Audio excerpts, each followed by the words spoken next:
What car do you buy if you want a small electric SUV with a posh badge? Well, there isn't much choice out there at the moment, but Mercedes reckons it's got the answer because it's just revealed the all-new EQA. And in this video, I'm going to tell you everything you need to know about it. Buying a new car? Then head to carwow, and my team will help you find your next car at a fair price. Carwow, your one-stop car buying comparison site. The new EQA is based on the GLA, but Mercedes has made a load of changes to make sure you can tell them apart. The most obvious difference is that massive grille. Well, it's not really a grille. Electric cars don't need big grilles like combustion engine cars because they don't have a hot engine that needs cooling down. It's actually just a big piece of shiny plastic with a small air intake underneath, just like on the bigger EQC. Also like the EQC is a full-width daytime running light between the headlights. Mercedes is putting these on all its new EQ electric cars, you know, to help you spot them at night or something. But I can't help thinking it looks a bit like a monobrow. And besides, it's not really that special, is it? I mean, you can get a full-width LED light across the front of the Volkswagen Golf, and that's not even electric. Anyway, it's a bit trickier to tell the EQA from the GLA when you look at it from the side, but the EQA does get some tweaked side skirts and a set of new alloy wheels. These start at 18 inches and go up to 20 inches, and they've all been designed to cut through the air better than the alloys on the GLA. This helps the EQA eke out a few more miles of range, and as we know, every little helps. Mercedes designers have been busy at the back of the car too. You get some new brake lights and another full-width light bar. And because this takes up a lot of space on the boot lid, Mercedes had to move the number plate down. Now it sits on the bumper instead. But what do you think about the new Mercedes EQA? Do you reckon it looks better than a Tesla Model Y? Well, I'll put a pinned comment below this video to allow you to vote on that question. Go do it. The new EQA's interior is basically the same as the GLA's cabin. It has the same simple layout, and you get the same dual-screen infotainment system as standard. But Mercedes has made a few tweaks here and there. For starters, you get 64 colour mood lighting as standard in all EQAs. Now that feature normally comes as part of the premium pack, which is a £3,000 extra in a basic GLA. And this cool illuminated dashboard only comes in the EQA as well. Depending on which version of the car you go for, you can also get rose gold trim on the air vents, and you can get seats with matching trim made from recycled plastic bottles. Like most electric cars, the EQA is a 5-seater, so if you're after a small 7-seat EV, you'll just have to wait for the Tesla Model Y. At first, you'll only be able to get the EQA with one choice of motor and battery. This model is called the EQA 250. It gets a single motor with 190 horsepower and 375 Nm of torque. This lives under the bonnet and drives the front wheels.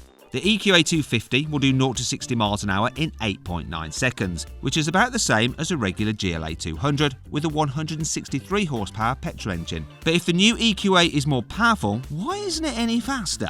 Well, this is because it's much heavier than a normal GLA. This little electric SUV actually weighs more than 2 tons. And all of that is because it has to carry around a heavy battery pack. No wonder it needs more power. But it's not all bad news, because Mercedes is going to make a sportier version of the EQA with 2 electric motors. This will keep the first electric motor under the bonnet, but it will add another one under the boot floor to drive the rear wheels. So the car will be 4-wheel drive. This version will have around 270 horsepower, so it should be a whole lot quicker. Although it'll probably still be slower than the 306 horsepower AMG GLA 35, which can do 0 to 60 miles an hour in 5.2 seconds. And you can bet the second motor will eat into boot space, so it's probably not going to be quite as practical as a normal EQA either. One of the most important things about any electric car is the range. And the EQA can do a pretty impressive 265 miles on a charge. And that is according to the latest WLTP tests, which are stricter than the old NEDC tests. The EQA can actually manage a few more miles than the bigger EQC.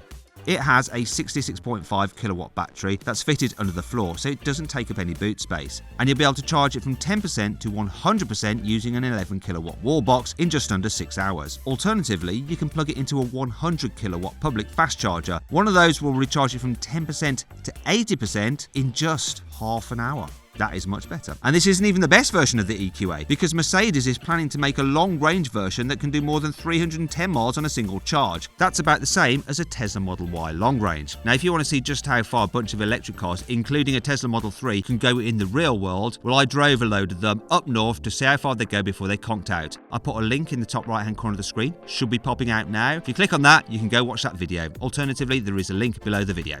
The Mercedes EQA is an electric car, so it doesn't have an engine under the bonnet revving and making all sorts of noise. So it'll be a lot quieter drive than the standard GLA. Although, in some electric cars, not having an engine means you notice wind and tyre noise more, because there's no engine noise to drown those out. So Mercedes has spent a whole lot of time tweaking the shape of the EQA's bodywork and door mirrors and changing its suspension to dial out these noises. And speaking of suspension, the standard car gets regular coil springs and dampers, but you can pay extra for adaptive suspension. This allows you to choose between two settings, comfort or sport. Just don't expect it to feel sporty like an AMG GLA 45. This is still a 2-ton electric SUV after all. You can rest easy knowing that the Mercedes EQA comes with a load of clever safety tech. You get all the basic stuff like automatic emergency braking and lane keeping assist as standard, but you also get a system that'll spot pedestrians in the road, and it can warn you if it sees someone on the pavement who looks like they're about to step onto a zebra crossing. It'll also alert you if you're about to open your car door into passing pedestrians or cyclists. On top of that, you can also get Mercedes' latest adaptive cruise control, so the EQA can accelerate, brake and steer for you on motorways, and it can even move over to the side of its lane to leave a gap on motorways to let emergency vehicles past. It's clever stuff. Most of the EQA's infotainment system will be carried over from the GLA. So you'll get two small 7-inch screens as standard, though these feel a little bit small on a posh electric SUV. Thankfully, most versions get a pair of larger 10-inch displays which look way nicer. And you also get a load of new graphics in the EQA, specifically for all its electric driving modes.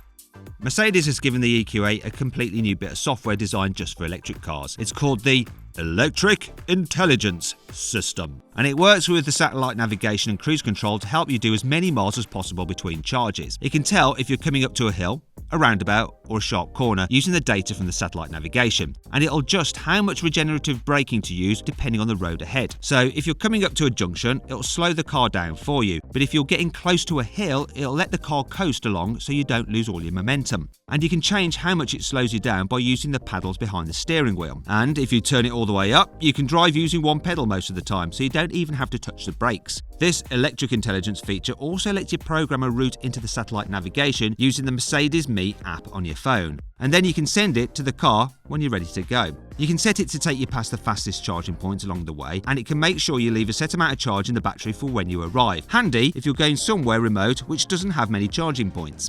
You'll be able to put your name down for the new Mercedes EQA in spring 2021. Well, in Germany at least. We'll have to wait a bit longer before it arrives in the UK.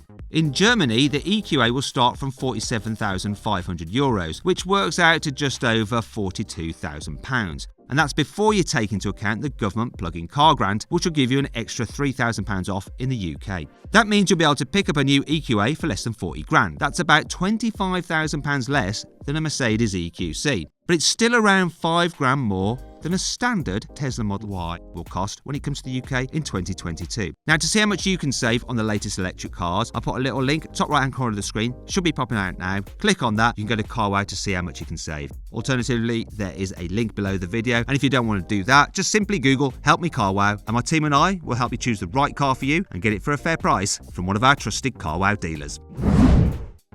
Hey, if you enjoyed the video, please give it a like. Also, let me know of any other videos you'd like me to do in the comments below. If you click there, you can watch some more videos, and if you click on that box there, you can actually sign up to the Carwow newsletter, where we'll keep you up to date of all the latest news and reviews from the car world in between these video uploads. So just click on that, sign up, it's completely free, and of course you can cancel anytime you want to. Thanks for watching, see you next time.